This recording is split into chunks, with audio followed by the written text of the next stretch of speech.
Hey, hello everyone. You all are early.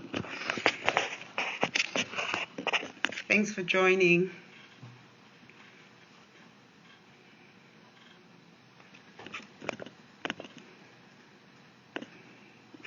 Hi. Oh, I'm good. I'm having a restful Saturday. Nothing much is going on. Toyi wants to be in my video. Okay. Hi, hello.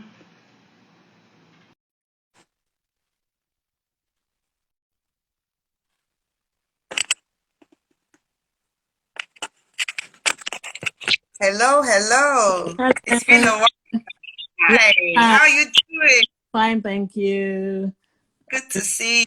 I'm happy about this topic, so I'm so looking forward to, listening to you and then getting some and guidance. So, I want to just let some more people join, and then we'll kick off. Okay. Okay, all right then. Thank you.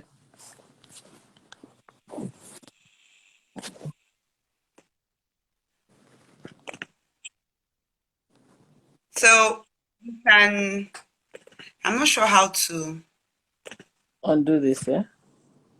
do you want, I'm not sure how to remove the video. Okay, let me join in again. No, just leave so that it'll be full, and then you can join later. Okay. When it's time for Q&A, then I can see your face again. Okay. Okay, hello everyone. I think we can start now. So hello everyone. How are you doing? Happy Saturday. You're welcome to my Instagram live. Today we're talking about hypertension myths. I'm going to be busting the myths. There's so many myths on hypertension, and we're going to be busting them today. Now, my name is Dr. Monisola Adanijo. I'm a consultant cardiologist. A cardiologist is a heart doctor, so I deal with prevention and treatment of heart-related ailments, okay?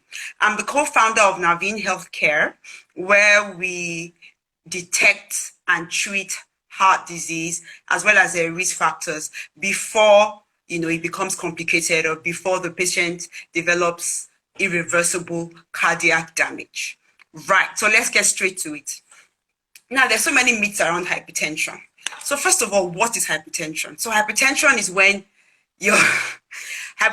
when your blood pressure, is higher than is expected, is higher than normal, okay? So the normal blood pressure, according to the American Heart Association, is 130/80.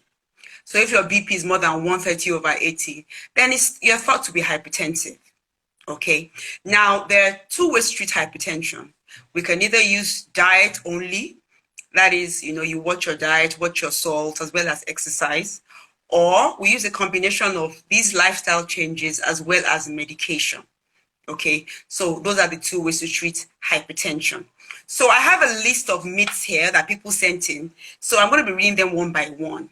Now, if any of these myths, or if any of these thought processes apply to you, please let me know in the chat box. Okay, and if you have any questions, please, put them in the chat box and I'll answer them as well. Hello, Dr. Badger, how are you doing? Okay, so the first myth. Now, people think the blood pressure must be crashed.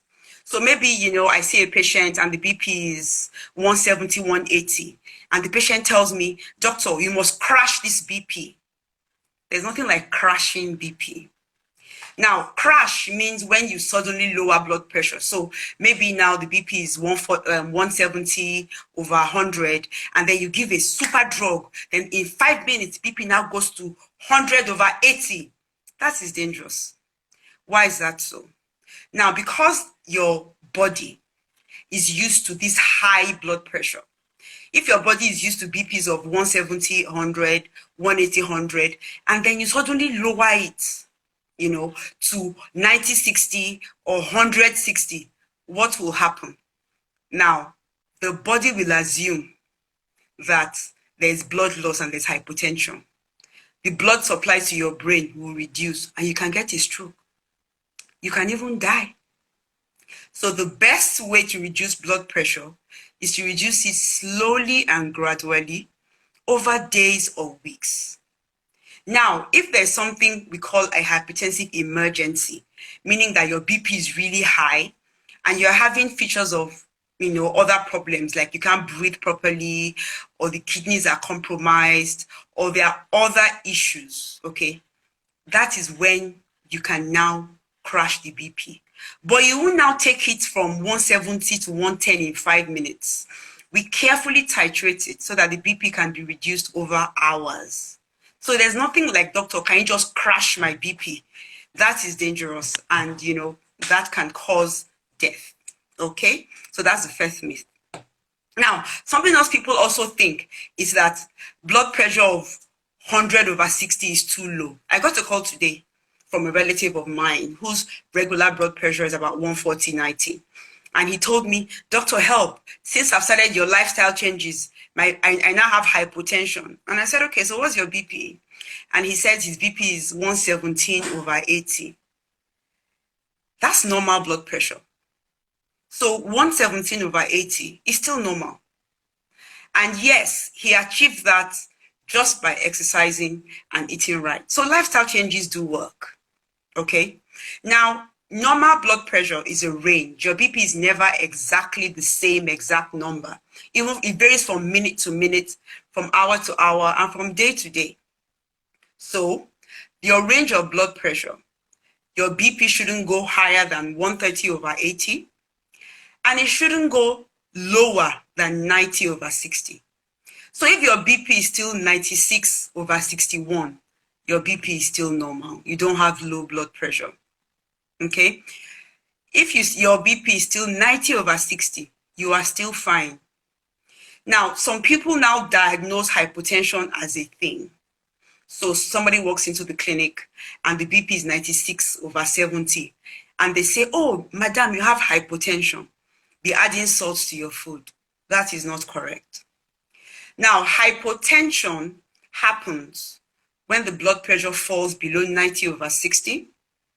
And this happens when there's fluid loss. So maybe somebody has had an accident and they've been bleeding, or somebody had diarrhea and, there's so much stooling, so much water and electrolyte loss. The person has been vomiting, then the BP will now drop to, less than 90/60. And when that happens, the person starts to feel dizzy, or he or she starts to feel faint. So that is hypotension. But if somebody walks into your clinic and is otherwise well, and the BP is more than 90/60, that is not hypotension. Now, when I was much younger, my average BP used to be about 92/60 something, so that's not hypotension. And even if your BP is 90 something over 60 something, that's beautiful. That's perfect. Don't start adding salts to your food because you want it to get to 120/80. Please, okay? That could cause more harm than good.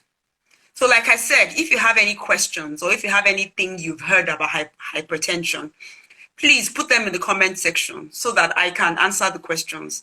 Ask me. Ask a professional. Don't go and call your auntie's brother, sister's cousin's friend, to answer these questions. Right, so on to another myth. I need to be checking them off. So the next myth, patients ask me this a lot, They say, oh, doctor, I don't want to get addicted to my hypertension drugs. And so I need to talk about that. Now, hypertension drugs do not fall under the category of drugs of addiction. Now, drugs of addiction include things like cocaine, heroin, codeine, sleeping tablets like Valium and all that. Those are drugs of addiction. Now, when you have hypertension, the treatment for hypertension is for life. Why is this so? Because unlike other problems like malaria, pneumonia, that have a known identifiable cause, hypertension as at today doesn't have a known identifiable cause. So the treatment that you're going to be given is to control the BP. So while you're on the treatment, so like I said earlier, treatment would include your lifestyle changes, your diet, your low salt and all that. and your medication. So your doctor will either tell you to do lifestyle alone, or they'll tell you to add some medication to your lifestyle. Okay. Now, because, like I said earlier, there is no identifiable, cause for hypertension. So it's not like maybe you have malaria and then you use anti-malarial and it kills the plasmodium. For hypertension, you have to continue taking your drugs for life, or until when they find a permanent cure, whenever that would be. So it's not that you are addicted to the drugs. It's not that, once you start the drugs, you can't stop, so it's a bad thing. It's just that, you need the drugs to control your blood pressure so that you don't have issues or you don't have problems. So hypertension drugs don't fall under the class of drugs of addiction. So you can't get addicted to hypertension drugs, because that is really, really important to note. Okay. Next myth. Some people think because they are hypertensive. Now, because I see young people, young ladies and young guys, with hypertension these days, many of them have concerns about, getting married. Many of them have concerns about having children. So a common question I'm asked is, somebody told me that if I have hypertension, I can't have children. Or who will marry me with hypertension? That is so not true. Now, so many hypertensives have carried babies to term. They've gotten pregnant and they've had babies. The only thing is that the drugs we give ladies that are pregnant have to be safe for the baby. Okay, so most BP drugs are not safe for the baby, but there are some certain BP drugs that we actually give pregnant women that are perfectly safe for them and their babies. Now, if your BP is high in pregnancy, okay, it causes a lot of problems. It harms the baby, it harms the placenta, the baby doesn't grow well, and we don't want that, okay? So when you're preparing to have a baby, so let's say you're hypertensive and you're thinking about getting pregnant, it's important to tell your doctor so that they change your drugs to baby-friendly medication, meds that are good for your baby, so there won't be any side effects and you can have your baby safely with your BP controlled. So there really is no drama about, having babies and being hypertensive. You understand what I'm saying? So that shouldn't be a problem. Okay? So the next myth. Now, many people think once they're on medication, they don't need to watch their lifestyle. They ask me, doctor, Sheba, I'm already on drugs. Why am I exercising? Why do I have to watch my diet? Why do I have to watch my salts? Why can't I just do what I like and swallow my pills? Okay, so it doesn't really work like that. So the way it works is you need to do your part. Okay, so it's a two-way street. You need to watch your salts. Now, why are you particular about salt? Now, for Blacks and Africans, we don't handle salt very well. So we tend to retain salt in our bodies, okay? And this salt causes the BP to go up, right? So when you're hypertensive, you're advised to watch the salt you eat. Now, salt is Maggi. Salt is normal salt. Now, somebody asked me, I don't take normal salt. I take sea salt. Or, I take kosher salt. Or, I take pink Himalayan salts. There are all kinds of salts that are so fancy and designer. Salt is salt is salt. Whether it's pink Himalayan, whether it's kosher, whether it was imported from the mountains of Puerto Rico, it is still sodium chloride. It's important you read your labels, because when you check, the labels of all these fancy salts, it's still sodium chloride. Now, what causes it to have all those, interesting tastes that all these other funky salts have and colors is the extra minerals that are in it. Okay, so there are some extra minerals that gives the extra taste, gives it, a nice color and things like that. So it looks really nice and bougie, but it is still salt. So if you tell me, you're not eating normal salt we buy in the market for 10 naira, but you are importing your own pink Himalayan salt for 1,000 naira, it's still salt. Maggi is salt. No cube is salt. Whatever seasoning. Now, it's important when you want to buy seasoning, please learn to read labels. Once you see sodium, whether it's sodium chloride, sodium gluconate, monosodium glutamate, once you see that sodium, you know that it has salt in it. And it's important you use it extremely sparingly. Now, other things that have salt are packaged foods. Now, many foods that are in cans are preserved in salt. So your corned beef, your geisha, your ramen noodles, and things like that. They are preserved with salt. So even if you're watching your salt, but you still pop open cans, baked beans and things like that, you are still eating a lot of salt. So those are hidden salts you need to check. Now, I'm not sure whether it's still available in Nigeria, where I live, but there was a time they were selling potassium salts. Now, potassium is good for your heart. Now, if you can get potassium salt to season your food, that would be better than the sodium variety. But even if you get potassium salt, remember, even if it's healthy, you still need to take it in moderation. You can't say because it's potassium salt, you now go haywire and just put salt in your food anyhow. Okay, that is also important. For many of us that eat out, it may be difficult to watch your salt because if you don't put salt in food, it's not as tasty. And the restaurant is not going to, risk their customers going away by giving you a low salt diet. So when you're hypertensive, as much as possible, try and eat at home where you can control what you're pushing in your mouth. Yes, Yetunde, I just said it now. Sea salt, kosher salt, pink Himalayan salt, salt from the Red Sea, funky salt is still salt. Everything is salt. It's still sodium chloride. It just has extra minerals that gives it either the color or a different taste. But it is still salt. It is still sodium chloride. Sodium chloride is the chemical component of salt. So it is still salt. So you need to be careful. Okay? Right.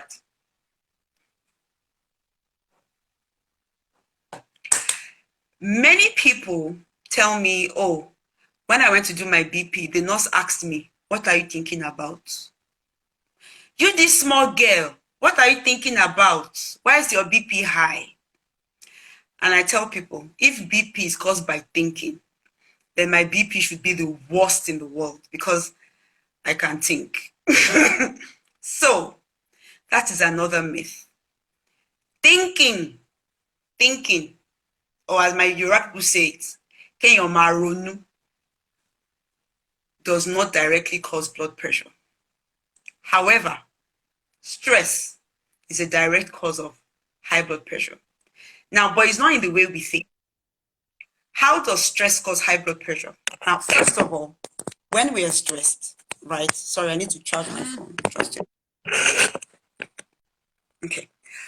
When we are stressed, the body releases hormones like cortisol, hormones like adrenaline. Okay. Now, what happens?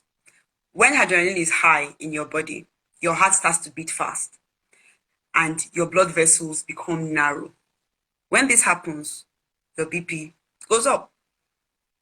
When cortisol is released in your body, the same thing happens, okay? Your heart starts to beat fast and your blood vessels narrow. Cortisol also does something interesting. It tells your kidneys to absorb more salt and water. So you are retaining salt, your heart is beating fast, and your blood vessels are narrow. Over time, if the stress is sustained, okay, you will develop hypertension, diabetes, obesity, and all the other problems. And that is why we usually tell you reduce stress. Now, stress could be anything. It's not just thinking. It could be lack of sleep. It could be too much work. You're working too hard. You're driving up and down. So all those things are what can predispose you to hypertension. So it's not that, oh, you are thinking of something. It doesn't really work like that. So I'm sure people are thinking, okay, so how do we relieve stress? First of all, stress is a reaction. Now, your body is reacting to an external stimulus. You can decide how you want to react. So let's say you're in traffic, for example, you're on your way to work and Third Mainland Bridge is blocked. You can choose to be angry and be screaming at everybody, be shouting at anybody that cuts in front of you. raising your cortisol levels and your adrenaline levels, and you do that every day for 1 year, you know what's going to happen. Or you can choose to be calm and know that you will eventually get to work. You can't get off the bridge. You can't climb on top of the other cars. And you cannot park your car and start walking. So you need to calm down and do something to distract yourself from all the traffic. Listen to music. So what I do, because I'm in traffic a lot, is I listen to an audiobook. There's always an audiobook on my phone that I'm listening to. And sometimes I find myself wishing the traffic doesn't end because I'm actually enjoying my book.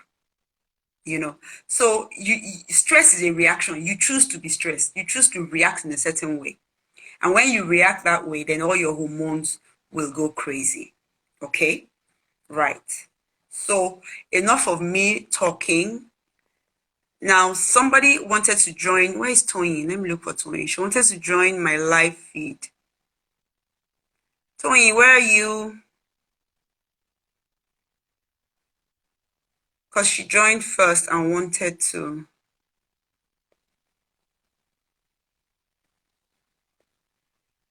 Okay. Ms. Lynn, okay, so if you want to join my live feed or if you want to ask a question, please send a request. Someone asked about cholesterol. Well, today we're doing hypertension myth busting. So I guess we'll talk about cholesterol some other time. But what do you want to know about cholesterol? We can talk about that. Cholesterol is a whole 1 hour topic. So what do you want to hear exactly about cholesterol? So did Tony leave? I can't find her anywhere. So Ms. Linda, do you still want to join my live video? You sent a request earlier when I was speaking. So you can request to join my live video if you want to.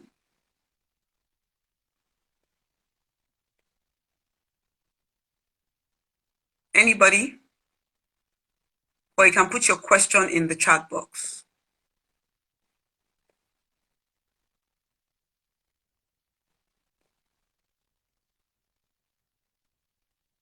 Okay. If there are no questions yet and nobody wants to join, okay, somebody has okay, there we are.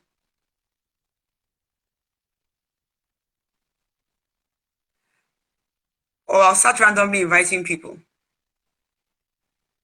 Oh, does cholesterol contribute to high blood pressure? Okay, so high blood pressure and cholesterol, right? Yeah, I get that. So high cholesterol and high blood pressure are like brothers and sisters, okay? There's a holy trio, quote unquote, between hypertension, diabetes, and cholesterol. They tend to occur together because they are generally caused by the same lifestyle issues. So cholesterol doesn't cause hypertension, but many hypertensives have high cholesterol. Many hypertensives have diabetes. So once you find one, so if you find hypertension, you must check for cholesterol. If you find diabetes, you must check for cholesterol and vice versa, you know, so you need to check for everything. Now there's another question here. Hello, just started on BP meds and my BP has come down since I started. When is a decent time to get off the meds? This is a beautiful question. Thank you so much for this question. Now, you do not get off BP meds, okay? BP meds are used for life. Why? Like I said earlier, hypertension or high blood pressure is caused by a lot of factors. So it's not one thing that's causing hypertension. It is so many things causing it at the same time. So when they put you on medication, the medication is to control your BP while you are taking it. So when you are on drugs, your BP will be low. When you're taking the medication, your BP will be perfect. But once you stop the medication, the BP will go back up. So it's like a boiling pot. Let's assume your BP is the water in the pot and it's boiling. And you put a lid on it. The water doesn't spill out. You don't see it boiling. You don't see all the activity. But once you remove the cover, then everything now comes up, you know. So please, do not stop your medication.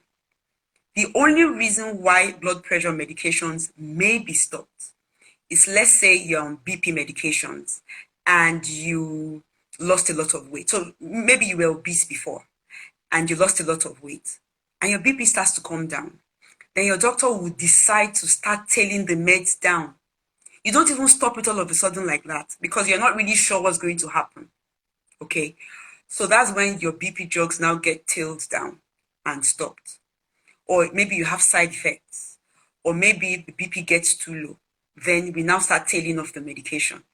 But please don't have the impression that once you have hypertension, you use the drugs for only 1 month and then you stop. No, you need to continue taking them. Okay, all right. So there's another question. Okay, so somebody is asking, can blood pressure medications cause damage to the kidneys, the heart, or the liver? I get this question a lot as well. The answer is no. Now, hypertension on its own, why are we bothered about hypertension? I think we need to talk about that. Hypertension causes, it's like you're using a hammer, right, to hit your organs, you know. That's how hypertension affects the organ. So imagine taking a hammer and hitting your brain, taking a hammer and hitting your heart, taking a hammer and hitting, not even hammer, battering ram, battering your kidneys. That is what hypertension does, okay? And the drugs don't do that. The drugs help stop that effect. Somebody is asking, what about the side effects of BP drugs? Now, let me give you an analogy. If you have high BP, in 5 years, you will definitely develop end organ damage. One or more of your organs will be damaged if blood pressure is uncontrolled for, let's say, 5 years. Okay? An organ will be damaged, definitely. But if you take medication, you have a 10% chance of having side effects. 90% of people do not have side effects on BP drugs. So which is better? 100% chance of getting a stroke, heart disease, or kidney failure, or 10% chance of getting a side effect. Now, even the side effects, they are mild, and there are so many drugs to treat BP. If drug A is giving you side effects, we will change it to drug B. It is still safer than needing millions of naira for dialysis or kidney transplant. Now, the commonest cause of heart failure is hypertension in this part of the world. Now, heart failure has a 5-year survival rate of 50%. So that means that if today, 2021, I have 10 heart failure patients, I won't be surprised, or it's expected, that in 2026, 5 of them would have died. Okay? And, you know, this could have been prevented by treating the blood pressure before the person developed heart failure. So this is extremely important, please. So don't shy away from medication because of side effects that may never happen. Because side effects may never happen. We don't even know if it's going to happen. But we know for a fact that if you don't control your BP, you will get stroke or heart disease. You know. Someone is asking, does BP cause leg swelling? Yes. How does BP cause leg swelling? Now, like I said, high blood pressure affects the heart and it affects the kidneys, okay? And when you have heart issues and you have kidney issues, I beg your pardon, your legs would swell, okay? So if you're hypertensive and your feet are swelling, please see your doctor as soon as possible, okay? It's really important. I just remembered, not every doctor can treat hypertension, okay? Your pharmacist cannot treat hypertension. Hypertension is not just give me drug, let me swallow. It doesn't work like that. Now, because there are a lot of drugs and there are a lot of, and all of us are different, your BP medication should be tailored to you. So you cannot use your wife's BP drugs. You cannot use your husband's BP drugs because what is in your husband's body is not in your body. You cannot share your BP drug with your neighbor because both of you have different physiology. So you cannot share medication, okay? Now, you can say, oh, pharmacists know about drugs. Yes, they know about drugs. but they haven't examined you. They haven't done labs. They don't know what other issues you have. So they can give you a drug. Like some drugs are not given in some certain people. And if you don't do examination and if you don't take a history, you won't know. And you just go and give the person the drug and then problem will happen. You say, oh, I use BP drug and it causes problems. Not all doctors can treat hypertension. Now, to become a cardiologist, to become a specialist, you have to go through med school. Med school is like a foundation. Okay, it's a foundation for all medicine. So you learn a bit of everything, a bit of O&G, a bit of pediatrics, and things like that. Now, when you finish medical school all over the world, you now go on to pick a place to specialize in. Some people specialize in having babies, the O&G people, the gynecologists. Some people specialize in brain surgery. Some people specialize in pediatrics, that's children's medicine. Some people specialize in research medicine.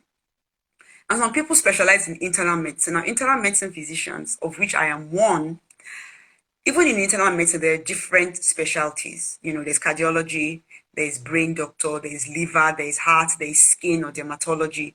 You know, there are different subspecialties. Now, internal medicine physicians are trained to treat hypertension, okay? And most especially cardiologists and nephrologists. Nephrologists are kidney doctors, are trained to treat hypertension. So please, if you are a man, don't go to your wife's gynecologist and ask him to treat your blood pressure. Just the same way, don't come to me and ask me to come and deliver your baby. It will end in tears. So it's important to go to the right doctor for the right ailment, because BP is not just about numbers, okay? There's more to BP than something over something. It's important you get the right care. So someone is asking, does BP cause head pains at the center of the head? No. Head pains at the center of the head are signs of stress. So somebody said that they know somebody who has had BP for over 10 years and they're taking medication, no problem at all. Only side effects like headache. You know, it's interesting how everything that is wrong with you is due to your medication. What if the headache is due to something else? I'm not on BP drugs and I get headaches quite a bit. I suffer from migraines once in a while. So, you know, he may get headaches. It may not really be due to the BP drugs, or it may be, who knows? But because you're on BP drugs, please don't. Someone once came to meet me. I can't even remember that they lost appetite. That is the drugs. It's not the drugs. You just don't want to eat. Okay, there's another question here somewhere. Okay. Okay, so, right. So any more questions, or do you want to join my live feed so that we can talk about hypertension myths? What myths have you heard? Yes, another very common myth is people think there's a herbal remedy for hypertension. There is none. Please don't waste your money. There is no supplement that treats hypertension. There is no, as at today, there is no herbal remedy. All these things people forward to you on WhatsApp, good for the heart, good for the kidney, good for BP.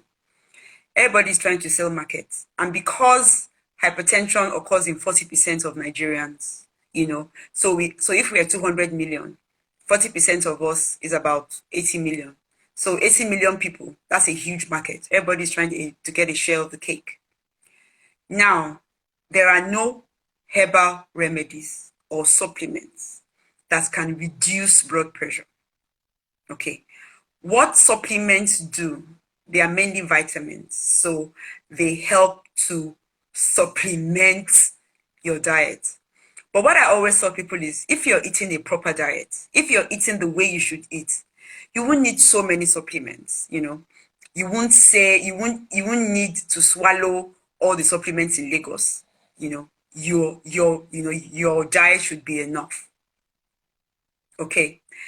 And you see, when somebody tells you that there's a herbal remedy, that, oh, there's an agbo for hypertension in my village, please run away, because the person is trying to exploit you.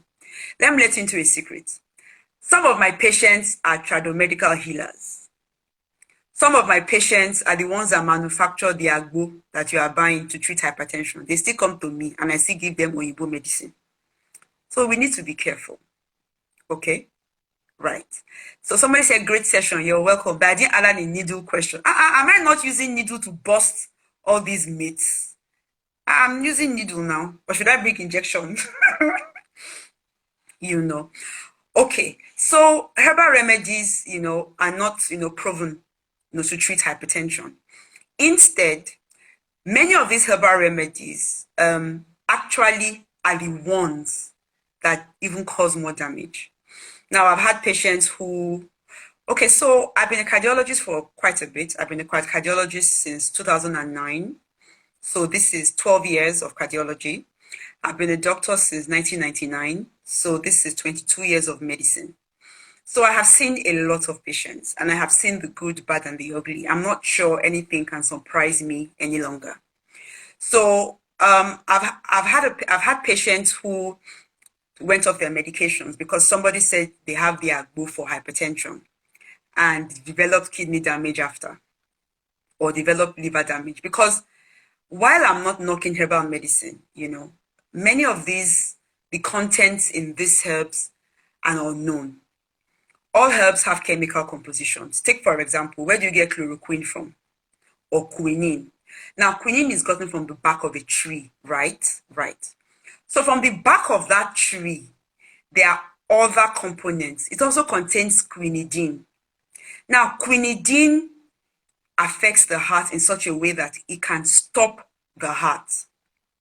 So when scientists were doing research, they identified all the chemicals in that tree bark, separated quinine for treating malaria, separated quinidine for treating heart issues, and packaged them separately as separate medications. Now, assume somebody just goes to the bush and cuts the bark of this tree and boils it and drinks. Yes, it will treat his malaria. But if he's susceptible, the quinidine will stop his heart and he will die. So that is why, in as much as nobody hates herbal medication, so it's not as if people think, oh, doctors hate herbs. We don't hate herbs. But because, first of all, we don't even know what the composition of this thing, how much research has been done. Before a drug comes out, it goes through years of trials. It goes through years. And for one drug that is sold in the pharmacy, 20 drugs have been discontinued because they were not good. You understand? So maybe if there's more research on these herbs, we may even find one that can treat hypertension. But for now, please, there is no herb that treats hypertension. So please, don't do that. Swallow the drugs your doctor gave you. Do your diet. Reduce your salt. And your BP will be under control. I've had people who have had BP for 30 years and they are fine. I've had patients in their 80s who have had BP since they were in their 40s and there's nothing wrong with them. So don't think because you have hypertension, then there's a problem. You are going to die tomorrow. The only reason why hypertension will cause problems for you is if you don't treat it, or if you're nonchalant about it and you say, oh, there's nothing wrong with you because you don't have symptoms. Hypertension has no symptoms. By the time you start having symptoms of hypertension, then there's a problem. You understand? Then there's a problem. And by the time there is a problem, you're going to need a lot of money. And if you live in Nigeria like me, where the healthcare system is excellent, quote unquote, you don't want to start having complications because, first of all, for you to get good care, you have to pay a lot of money out of pocket. And some things are not even available in Nigeria. So you don't want to wait until things start shutting down before you remember that you have to, treat your hypertension. So this is important, okay? Great, this has been a fantastic conversation. So are there any more questions? If there were none, I think we need to wrap up. Okay, so thank you everyone for joining. Thank you for sending in your questions. I'm really happy that we had this session, and I hope you would, help spread the news and tell other people what you have learned. I realize that bad news spreads faster than good news, and I really don't know why. So please, tell a friend to tell a friend to follow me on, Instagram. My handle is money_adanijo, okay, on Instagram. On Facebook, I'm on Facebook as Diary of a Lagos Cardiologist. Okay, and I'm on LinkedIn as Monisola Adanijo. Okay, so tune into our next live where we'll be busting other myths. So I think the next thing we need to do is diabetes myths, because that one has so many myths. You know, the myths are plenty. So till we meet again, my name is Dr. Monisola Adanijo, your favorite doctor with a heart. So have a beautiful weekend. Okay, take care.